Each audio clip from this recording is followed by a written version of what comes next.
நெரிசலில் பலியானவர்களின் குடும்பத்தைச் சேர்ந்தவர்களுக்கு அரசு பணி வழங்கிய தமிழக அரசின் அரசாணையை ரத்து செய்து ஹைகோர்ட் மதுரை கிளை உத்தரவிட்டுள்ளது.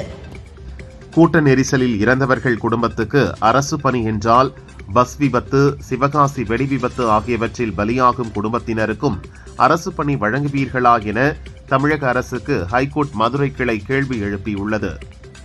கரூர் கூட்ட நெரிசலில் பலியானோர் குடும்பத்தினருக்கு வழங்கிய அரசு பணியை ரத்து செய்த ஹைகோர்ட் உத்தரவுக்கு எதிராக சுப்ரீம் கோர்ட்டில் இன்று தமிழக அரசு மேல்முறையீடு செய்கிறது. சென்னை கோயம்பேட்டில் உள்ள 3ஆம் நிலை கழிவுநீர் சுத்திகரிப்பு ஆலையில் முதல்வர் விஜய் ஆய்வு நடத்தினார். கட்டமைப்பு, செயல்திறன், நீரின் பயன்பாடு ஆகியவை குறித்து அதிகாரிகளிடம் கேட்டறிந்தார். சென்னை கோயம்பேட்டில் உள்ள 3ஆம் நிலை கழிவுநீர் சுத்திகரிப்பு ஆலையில் ஆய்வு நடத்திய முதல்வர் விஜய் சாலையில் சிறிது தூரம் நடந்து சென்றார். தன்னை காண வந்திருந்த மக்களை பார்த்து கையசைத்தார். மக்கள் விசிலடித்தும் ஆரவாரம் செய்தும் உற்சாக வரவேற்பு அளித்தனர். பொதுத் தேர்வுகள் சட்டத்திருத்த மசோதா மீதான விவாதம் நேற்று மாலை 5 மணிக்கு நடக்க இருந்த நிலையில் எதிர்க்கட்சிகளின் அமளி காரணமாக லோக்சபா இன்று காலை 11 மணி வரை ஒத்திவைக்கப்பட்டது. எதிர்க்கட்சிகள் தொடர் அமளி காரணமாக லோக்சபா தொடர்ந்து முடங்கி வரும் நிலையில் சபாநாயகர் ஓம் பிர்லா முயற்சியின் காரணமாக பொதுத் தேர்வுகள் முறைகேடு தடுப்பு மசோதா மீது இன்று விவாதம் நடைபெறுகிறது. நீட் தேர்வு வினாத்தாள் கசிவுக்கு எதிராக போராட்டத்தில் ஈடுபட்டவர்கள் மீதான வழக்குகளை ரத்து செய்யாவிட்டால் இன்று முதல் மீண்டும் போராட்டம் நடத்தப்படும் என கரப்பான்பூச்சி ஜனதா கட்சி அறிவித்துள்ளது. தமிழகத்திலிருந்து அண்டை மாநிலங்களுக்கு எம்சான், ஜல்லிக்கற்கள், கருங்கல் ஆகிய கனிமங்கள் கொண்டு செல்ல 3 மாதங்களுக்கு இடைக்கால தடை விதித்து தமிழக அரசு உத்தரவிட்டுள்ளது. முதல்வர் அலுவலகம் நாமக்கல் கவிஞர் மாளிகையின் 10வது தளத்துக்கு மாற்றப்படுகிறது. முதன்மை செயலாளர்கள் மற்றும் ஆலோசகர்களின் அறைகளை மாற்றவும் உத்தரவிடப்பட்டுள்ளதாக தமிழக அரசு அறிக்கை வெளியிட்டுள்ளது. தமிழக அரசின் வருவாயை உயர்த்துவதற்கான வழிமுறைகளை கண்டறிந்து அறிக்கை அளிக்க மாண்டேக் சிங் அலுவாலியா தலைமையில் 6 பேர் அடங்கிய குழுவை தமிழக அரசு அமைத்துள்ளது. காவிரியின் குறுக்கே கட்டுமானம் செய்ய பிற மாநிலங்களின் ஒப்புதல் பெற வேண்டும் என சுப்ரீம் கோர்ட் கூறவில்லை. மேகதாது அணை விவகாரம் குறித்து பாமக தலைவர் அன்புமணி எழுப்பிய கேள்விக்கு மத்திய அரசு எழுத்துப்பூர்வ பதில் அளித்துள்ளது.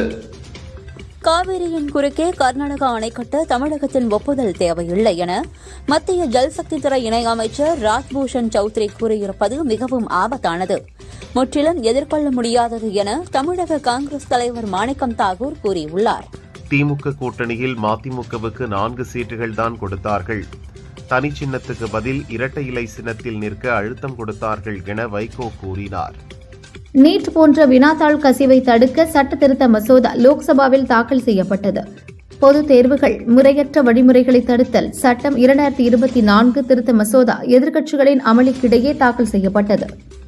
காமன்வெல்த் போட்டி பளுதூக்கும் போட்டியில் வெள்ளிப் பதக்கம் வென்ற கோவில்பட்டியைச் சேர்ந்த ராஜா முத்துப்பாண்டிக்கு முதல்வர் விஜய் 30 லட்சம் ரூபாய் ஊக்கத்தொகை அறிவித்து பாராட்டு தெரிவித்துள்ளார். சிவகாசி செங்கமலப்பட்டி பெட்டாசாலை விபத்தில் பலியானவர்களின் குடும்பத்துக்கு ஆறுதல் தெரிவித்துள்ள முதல்வர் விஜய் தலா 4 லட்சம் ரூபாய் நிதியுதவி வழங்கவும் உத்தரவிட்டார். கோவையில் அக்டோபர் 15 அப்துல் கலாம் பிறந்த நாளில் அரசியல் அறநெறிக்கான மையம் தொடங்கி வைத்து நாட்டுக்கு அர்ப்பணிக்க இருப்பதாக வி த லீடர்ஸ் நிறுவனர் அண்ணாமலை தெரிவித்துள்ளார். மேகதாது விவகாரம் தொடர்பாக தமிழக முதல்வர் கர்நாடக முதல்வரை சந்திக்கக்கூடாது, அவர்களிடம் பேச்சுவார்த்தை நடத்துவது அவசியம் இல்லாதது. காவிரி விவகாரத்தை சட்டப்படி மட்டுமே தமிழக அரசு அணுக வேண்டும் என அன்புமணி தெரிவித்துள்ளார். நான் வீதியில் இறங்கி போராடுபவன், குளிர்சாதன அறையில் இருந்து கொண்டு போராடும் சமூக ஆர்வலர் அல்ல என்று பாரதிய ஜனதா எம்பி தர்மேந்திர பிரதான் தெரிவித்துள்ளார். தொடர் லாக்அப் மரணங்களை பார்க்கும்போது தாவேக அரசுக்கு கெட்ட பெயரை ஏற்படுத்தணும்னு சில போலீசார் திட்டமிட்டு செயல்படுறாங்களோ என்று முதலில் விசாரிக்கணும் என மார்க்சிஸ்ட் கம்யூனிஸ்ட் மாநில செயலாளர் சண்முகம் தெரிவித்துள்ளார். தென்காசியில் திருமணமான 5 மாதங்களில் மனைவியை கருத்து வேறுபாட்டால் கொடூரமாக வெட்டிக் கொன்ற கணவன் கோர்ட்டில் சரணடைந்தார். திமுகவின் ஊழல் பட்டியலை அம்பலப்படுத்தும் தணிக்கை கணக்கு வரும் பட்ஜெட்டில் தாவேகா நிர்வாகத்தால் தாக்கல் செய்யப்படும். இந்த முறை ஆப்பு கண்ணுக்கு தெரியும் என திமுகவை தாவேகா ஐடி விங் கடுமையாக விமர்சித்துள்ளது.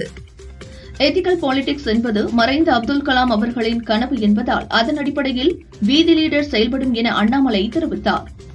காமன்வெல்த் போட்டியில் வெள்ளி வென்ற முத்துப்பாண்டிக்கு ஜனாதிபதி திரௌபதி முர்மு வாழ்த்து தெரிவித்துள்ளார். இந்தியாவின் பெருமை மிகு சாதனையாக இந்த வெற்றி பார்க்கப்படுகிறது என்றார். காமன்வெல்த் பளுதூக்குதலில் வெள்ளி வென்ற ராஜா முத்துப்பாண்டிக்கு பிரதமர் மோடி வாழ்த்து தெரிவித்துள்ளார். பதக்கம் வென்றது இந்திய மக்களுக்கு மகிழ்ச்சியையும் பெருமையையும் அடையச் செய்துள்ளது என்றார். சிஆர்பிஎஃப் நிறுவன தினத்தை ஒட்டி பிரதமர் மோடி சிஆர்பிஎஃப் வீரர்களுக்கு வாழ்த்து தெரிவித்துள்ளார்.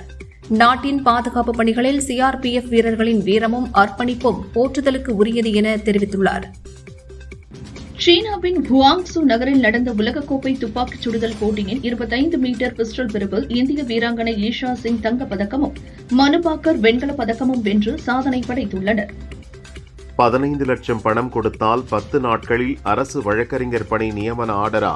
இதுதான் ஊழலற்ற வெளிப்படையான தாவேக ஆட்சியின் லட்சணமா என பெண் ஒருவரிடம் தாவேக நிர்வாகி பணி நியமனத்திற்கு பணம் கேட்கும் உரையாடல் சோசியல் மீடியாவில் வைரலாகி வருவதை சுட்டிக்காட்டி தினகரன் கேள்வி எழுப்பியுள்ளார். மேகதாது அணை விவகாரம் தொடர்பாக அனைத்து கட்சி கர்நாடக எம்பிக்களுடன் கர்நாடக முதல்வர் சிவகுமார் டெல்லியில் ஆலோசனை நடத்தினார். விருதுநகர் மாவட்டத்தில் முறையான அனுமதி பெறாமல் சட்டத்திற்கு புறம்பாக பட்டாசு ஆலைகள் நடத்தப்படுகின்றனவா என்பது குறித்து ஆய்வு செய்து நடவடிக்கை எடுக்க வேண்டும் என கலெக்டருக்கு முதல்வர் விஜய் உத்தரவிட்டுள்ளார். தாவேகா எம்எல்ஏவிடம் குதிரை பேரம் நடத்திய வழக்கில் செந்தில் பாலாஜியின் சகோதரர் அசோக்குமார் சென்னை முதன்மை அமர்வு நீதிமன்றத்தில் சரணடைந்து பிணை செலுத்தி முன்ஜாமீன் பெற்றார். நாளை முதல் திருவல்லிக்கேணி காவல் நிலையத்தில் தினமும் ஆஜராகி கையெழுத்திடவுள்ளார்.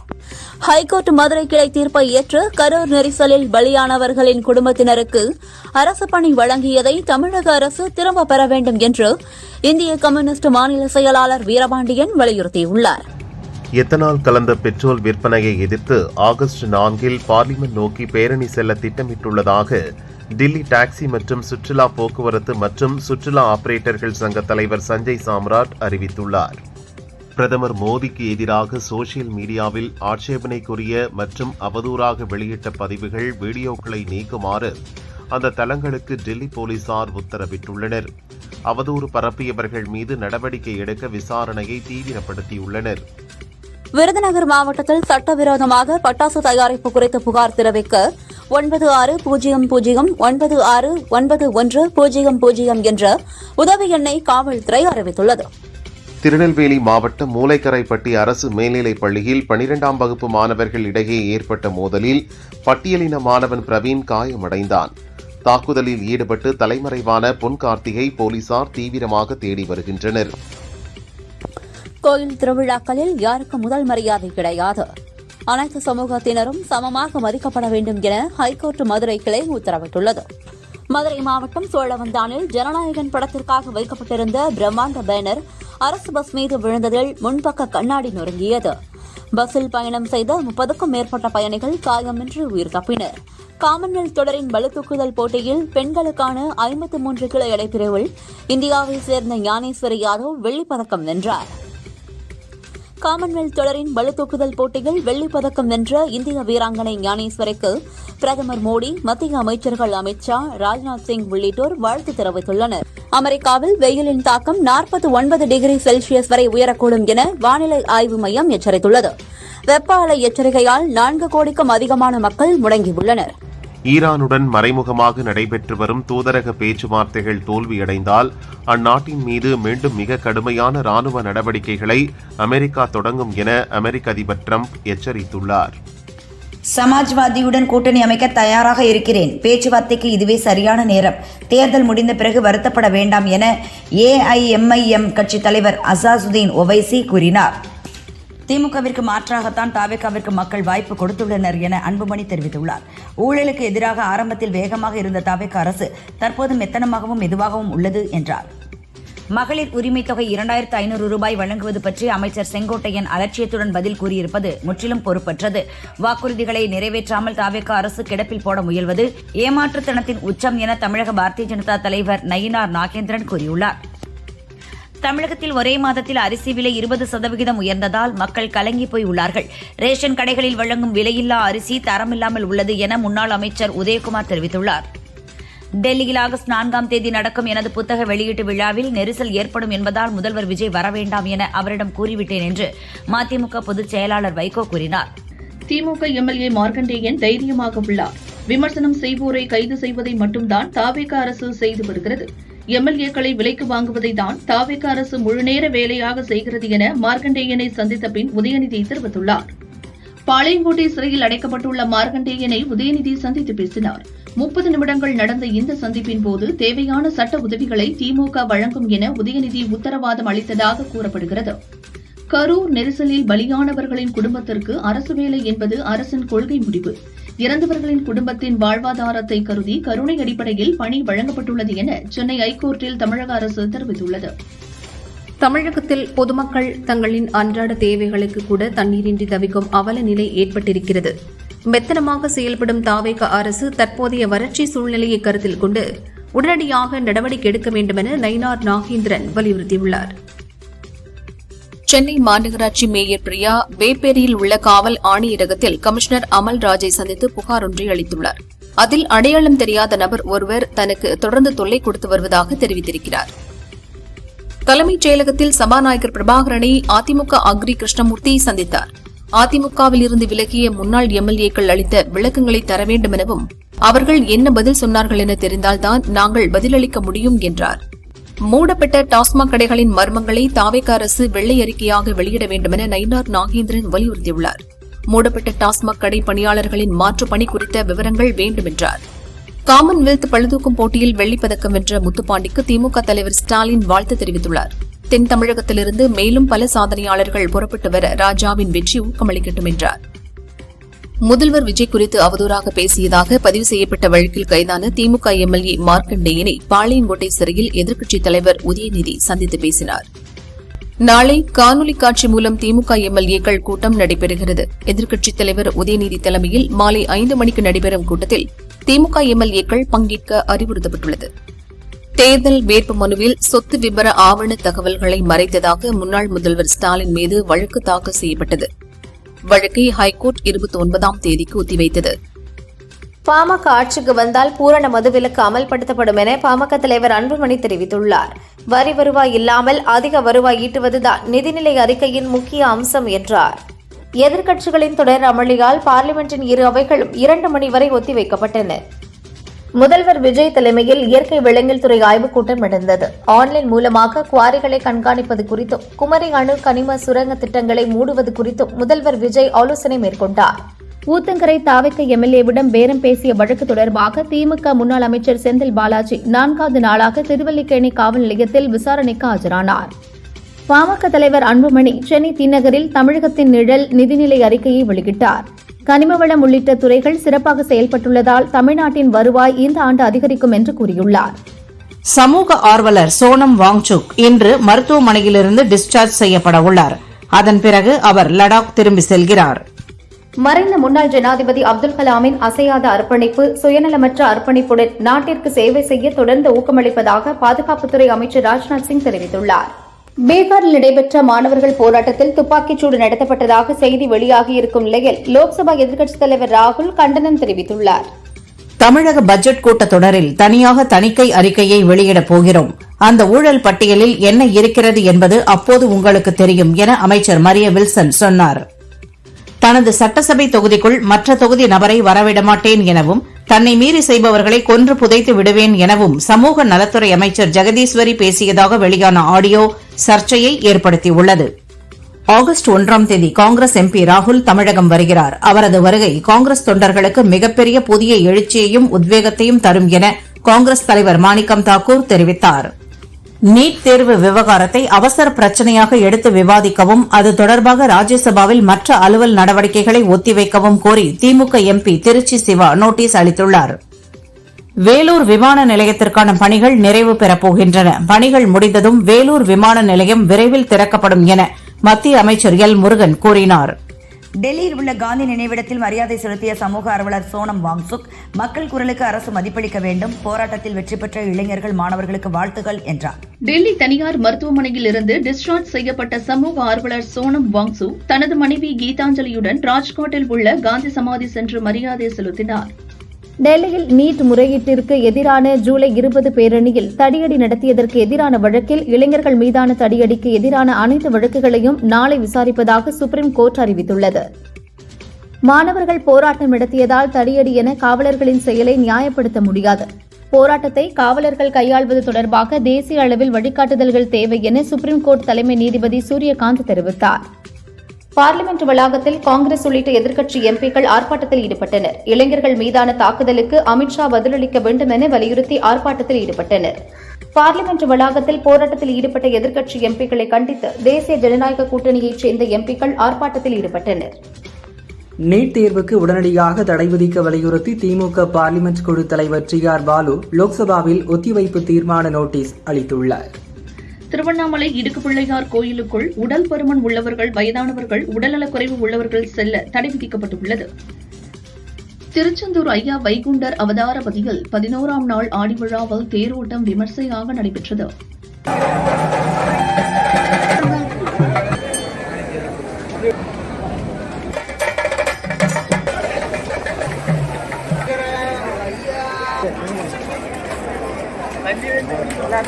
கோவில்களின் ஆகம விதிப்படி பெரிய கோவில்களில் அஷ்டபந்தன மருந்து சாற்றுதல் நிகழ்வுக்கு ஆணையரின் அனுமதி பெறவும், சிறிய கோவில்களில் இணைய ஆணையர்களின் ஒப்புதல் பெற்று சரக ஆய்வாளர் முன்னிலையில் நடத்தவும் அறநிலையத்துறை அறிவுறுத்தியுள்ளது. சிதம்பரம் நடராஜர் கோவிலில் தமிழகம் முழுவதும் உள்ள சுமார் 200க்கும் மேற்பட்ட நாட்டிய கலைஞர்கள், மாணவிகள், குழந்தைகள் நடனமாடி நடராஜர் பெருமானுக்கு நாட்டியத்தை அர்ப்பணம் செய்தனர். கறிக்கோழிகளுக்கு தீவன கட்டுப்பாடு தொடர்பான அரசின் வழிகாட்டு நெறிமுறைகள் முறையாக அமல்படுத்தப்படாததை கண்டித்து வரும் 31ஆம் தேதி முதல் தமிழகம், புதுச்சேரியில் காலவரையற்ற வேலைநிறுத்த போராட்டத்தில் ஈடுபட உள்ளதாக தமிழ்நாடு கோழி வணிகர்கள் கூட்டமைப்பு அறிவித்துள்ளது. கொடைக்கானலில் பெய்து வரும் தொடர் மழையால் குளிர்ந்த சீதோஷ்ண நிலை நிலவுகிறது. நீர் ஆதாரங்கள் நிரம்பியதால் விவசாயிகள் மகிழ்ச்சி அடைந்துள்ளனர். சென்னை வேளச்சேரி குருநானக் கல்லூரியில் 51வது மாநில துப்பாக்கி சுடுதல் போட்டி நடைபெறுகிறது. போட்டியை தொடங்கி வைத்த அமைச்சர் ஆதவ் அர்ஜுனா துப்பாக்கியால் சுட்டு பார்த்தார். ராமநாதபுரம் மாவட்டம் தொண்டி அருகே மீன்பிடி வலையில் சிக்கிய 110 கிலோ எடையுள்ள அரிய வகை கடலாமையை மீனவர்கள் தங்களின் வலையை அறுத்து மீட்டு மீண்டும் கடலில் விட்டனர். தமிழகத்தில் மேற்கு தொடர்ச்சி மலை மாவட்டங்களில் ஓரிரு இடங்களில் நாளையும் நாளை மறுநாளும் இடி, மின்னல் மற்றும் பலத்த காற்றுடன் மிதமான மழை பெய்யக்கூடும் என சென்னை வானிலை மையம் தெரிவித்துள்ளது. ஓய்வு பெற்ற IAS அதிகாரி சகாயத்திற்கு துப்பாக்கி ஏந்திய காவலர் பாதுகாப்பு வழங்க தமிழ்நாடு DGPக்கு சென்னை ஹைகோர்ட் உத்தரவிட்டுள்ளது. தென்காசி காசி விஸ்வநாதர் கோயிலுக்கு 1,08,00,000 ரூபாய்க்கு புதிய தேர் செய்யும் பணி துவங்கியது. தமிழகம், புதுச்சேரியில் கறிக்கோழி வணிகர்கள் ஜூலை 31 முதல் வேலை நிறுத்தம் அறிவித்துள்ளனர். கறிக்கோழிக்கு தீவன தட்டுப்பாடு நெறிமுறைகளை செயல்படுத்தவில்லை என கண்டனம் தெரிவித்துள்ளனர். சென்னை கோயம்பேட்டில் நீர்நிலைகளை தூர்வாரும் பணிகளை தொடங்கி வைக்க அமைச்சர் N. ஆனந்த் இருசக்கர வாகனத்தில் வந்தார். போக்குவரத்து நெரிசல் காரணமாக தாமதமானதால் 2-வீலரில் வந்ததாக சொன்னார். அடுக்குமாடி கட்டடத்திற்கு திட்ட அனுமதி அளிக்க 28 கோடி ரூபாய் லஞ்சம் பெற்றதாக முன்னாள் அமைச்சர் வைத்திலிங்கத்திற்கு எதிரான வழக்கில் மேல் விசாரணை நடத்த லஞ்ச ஒழிப்புத்துறைக்கு சென்னை முதன்மை அமர்வு நீதிமன்றம் அனுமதி அளித்துள்ளது. விசாரணையை முடித்து 3 மாதங்களில் அறிக்கை தாக்கல் செய்ய உத்தரவிட்டுள்ளது. சென்னையில் ஆபரண தங்கத்தின் விலை கிராமுக்கு 70 ரூபாய் உயர்ந்து 13,370 ரூபாய்க்கு விற்கப்படுகிறது. சவரன் 560 ரூபாய் உயர்ந்து 1,06,960 ரூபாய்க்கு விற்கப்படுகிறது. வெள்ளி விலை மாற்றமின்றி 1 கிராம் 240 ரூபாய்க்கு விற்பனை செய்யப்படுகிறது. சென்னை மற்றும் புறநகர் பகுதிகளில் உள்ள நீர்நிலைகளை தூர்வாரும் பணியினை அமைச்சர் ஆனந்த் துவக்கி வைத்தார். சேலம் மாவட்டம் மேட்டூர் அணைக்கான நீர்வரத்து 2வது நாளாக வினாடிக்கு 42 கன அடியாக நீடிக்கிறது. அணையிலிருந்து குடிநீர் தேவைக்காக வினாடிக்கு 1000 கன அடி நீர் வெளியேற்றப்படுகிறது. தென்காசி சங்கரநாராயண சுவாமி கோவில் ஆடி தபசு விழாவை முன்னிட்டு நாளை கலெக்டர் உள்ளூர் விடுமுறை அளித்துள்ளார். அரசு தேர்வுகள் இருப்பின் சம்பந்தப்பட்ட மாணவர்கள், ஆசிரியர்களுக்கு விடுமுறை பொருந்தாது என கூறியுள்ளார். சிவகாசி அருகே செங்கமலப்பட்டியில் சட்டவிரோதமாக இயங்கி வந்த பட்டாசு தயாரிக்கும் இடத்தில் நேற்று ஏற்பட்ட பயங்கர வெடி விபத்தில் பலியானோர் எண்ணிக்கை தற்போது 5ஆக உயர்ந்துள்ளது. தமிழகத்தில் நடப்பாண்டில் 2வது முறையாக தனியார் பால் நிறுவனங்களான அமிர்தா, திருமலா, ஜெர்சி, ஹெரிடேஜ், வேதா, சக்ரா நிறுவனங்கள் பால், தயிர் விலையை லிட்டருக்கு 2 ரூபாய் முதல் 4 ரூபாய் வரை உயர்த்தியதால் மக்கள் அதிர்ச்சி அடைந்துள்ளனர். நாமக்கல் மாவட்டம் ராசிபுரம் அடுத்த மலையாம்பட்டி கிராமத்தில் ஸ்ரீ பொங்கலாயி அம்மன் கோவில் திருவிழாவில் 15,000க்கும் மேற்பட்ட ஆண்கள் மட்டுமே கலந்து கொண்டு கிடா வெட்டி சமபந்தி விருந்து அளித்து வழிபட்டனர். சென்னையின் மிக முக்கிய பிரச்சினைகளில் ஒன்றான தெருநாய்கள் பிரச்சினை நாளுக்கு நாள் அதிகரித்து வருகிறது. சுமார் 33,000க்கும் மேற்பட்ட தெருநாய்கள் சாலைகளில் திரிவதாக கூறப்படுகிறது. காரைக்குடியில் பூட்டியிருந்த வீட்டில் ரூபாய் 25 லட்சம் மதிப்பிலான தங்கம், வைரம், வெள்ளி நகைகளை கொள்ளையடித்து சென்றவர்களை வடக்கு காவல் நிலைய போலீசார் தேடி வருகின்றனர். திருட்டுத்தனமாக இணையத்தில் வெளியிடப்பட்ட ஜனநாயகன் திரைப்படத்தை பார்த்தவருக்கு ஹைகோர்ட் முன்ஜாமீன் வழங்கியது. அமெரிக்காவின் சியாட்டல் நகரில் உணவு திருவிழாவில் நடந்த துப்பாக்கிச் சூட்டில் 3 பேர் கொல்லப்பட்டனர். குழந்தைகள் உட்பட 5 பேர் படுகாயமடைந்தனர். இந்த சம்பவம் தொடர்பாக ஒருவர் கைது செய்யப்பட்டுள்ளார். பிரிட்டன் பிரதமர் ஆண்டி பர்ன்ஹாம் அமைச்சரவையில் இந்திய வம்சாவளியைச் சேர்ந்த எம்பிக்கள் கனிஷ்கா நாராயணன், சத்வீர் கவுர், ஹர்பிரீத் உபல் ஆகியோர் அமைச்சர்களாக நியமிக்கப்பட்டுள்ளனர். தமிழில் பிரியமுடன், யூத், ஜித்தன் போன்ற வெற்றி படங்களை இயக்கியவர் வின்சென்ட் செல்வா. நீண்ட இடைவெளிக்கு பிறகு அவர் இயக்கி வரும் சுப்பிரமணி படத்தில் நட்டி நட்ராஜ், ரிச்சர்ட் ரிஷி இருவரும் முதன்மை வேடங்களில் நடிக்கின்றனர். இதில் மணி சர்மா இசையமைப்பாளராக ஒப்பந்தமாகியுள்ளார். இதன் மூலம் சுமார் 11 ஆண்டுகளுக்கு பிறகு தமிழ் சினிமாவில் ரீஎன்ட்ரி தருகிறார் மணி சர்மா. தியா, கார்கி போன்ற படங்களில் கதையின் நாயகியாக நடித்த சாய் பல்லவி மீண்டும் ஒரு படத்தில் அதேபோன்று நடிக்கிறார். தெலுங்கு, தமிழில் உருவாகும் இப்படத்தை கிஷோர் திருமலா இயக்குகிறார். பக்தி மற்றும் இதிகாச பின்னணியில் இப்படம் தயாராகிறது. கதையை கேட்டு பிடித்து போய் சாய் பல்லவியும் உடனே நடிக்க சம்மதித்துள்ளார். சமீபத்தில் தெலுங்கு நடிகர் ராம் சரண் நடிப்பில் பேத்தி படம் வெளியானது. இந்த படத்தின் ஆக்ஷன் காட்சியில் நடித்தபோது இவருக்கு வலது கை மணிக்கட்டில் காயம் ஏற்பட்டது. தற்போது அந்த இடத்தில் அவருக்கு ஆபரேஷன் செய்ய வேண்டியுள்ளது. இதற்காக ஐதராபாத்திலிருந்து கோவைக்கு வந்துள்ளார். அவருடன் தந்தை சிரஞ்சீவி, அம்மா சுரேகா, மனைவி உபாசனா உள்ளிட்டோரும் வந்துள்ளனர். நாளை ஆபரேஷன் நடக்கிறது. இந்திய சினிமா வரலாற்றில் ரூபாய் 4000 கோடி பட்ஜெட்டில் 2 பாகங்களாக பிரம்மாண்டமாய் தயாராகும் படம் ராமாயணா. ரன்பீர் கபூர், சாய் பல்லவி, யஷ் முதன்மை வேடத்தில் நடிக்க நிதேஷ் திவாரி இயக்கியுள்ளார். இதன் ட்ரெய்லர் ஜூலை 24 வெளியாக வேண்டியது. உலகளவில் படத்தை வெளியிடும் உரிமையை சோனி பிக்சர்ஸ் பெற்றுள்ளது. இதனால் வேறு ஒரு நாளில் ட்ரெய்லர் வெளியாகும் என அறிவித்தனர். இப்போது ஜூலை 30 வெளியாகும் ஸ்பைடர்மேன் பட தியேட்டர்களில் இதன் ட்ரெய்லரை வெளியிடுகின்றனர். ஜூலை 29 யூடியூப் உள்ளிட்ட டிஜிட்டல் தளத்திலும் வெளியிடுகின்றனர். சீனு ராமசாமியின் இயக்கத்தில் ஜிவி பிரகாஷ், காயத்ரி நடித்துள்ள இடிமுழக்கம் படம் ரிலீஸ் ஆகாமல் நீண்ட காலமாக கிடப்பில் உள்ளது. தற்போது இந்த படத்தை வெளியிடும் முயற்சிகள் நடக்கின்றன. இதன் ஒரு பகுதியாக ஏற்கனவே வெளியான கானா விளக்கு மயிலே, அடி தேனி சந்தையில் ஆகிய 2 பாடல்களையும் மீண்டும் வலைதளத்தில் பகிர்ந்துள்ளார் சீனு ராமசாமி. விரைவில் ரிலீஸ் தேதியை எதிர்பார்க்கலாம். சமீபத்தில் அறிவிக்கப்பட்ட 72வது தேசிய விருதுகளில் ராயன், கேப்டன் மில்லர் படங்கள் தேர்வானது விமர்சனமானது. இதுபற்றி திருவள்ளூரில் நடந்த ரசிகர் மன்ற நிகழ்வில் பேசிய தனுஷ், எனக்கு தேசிய விருது கிடைத்தது பற்றி 90% பேர் எதிர்த்து பேசுகிறார்கள். ஆனால் எனது பல படங்களுக்கு தேசிய விருதுகள் கிடைக்காமல் போனபோது 10% பேர் கூட அதை பற்றி பேசவில்லை. ஒரே ஆண்டில் ஒரு தமிழ் நடிகருக்கு 2 தேசிய விருதுகள் கிடைத்திருப்பதை கொண்டாட வேண்டும். இதை தமிழ் சினிமாவின் வெற்றியாக பார்க்க வேண்டும். தட்டி கொடுங்க, தட்டி விடாதீங்க என்றார்.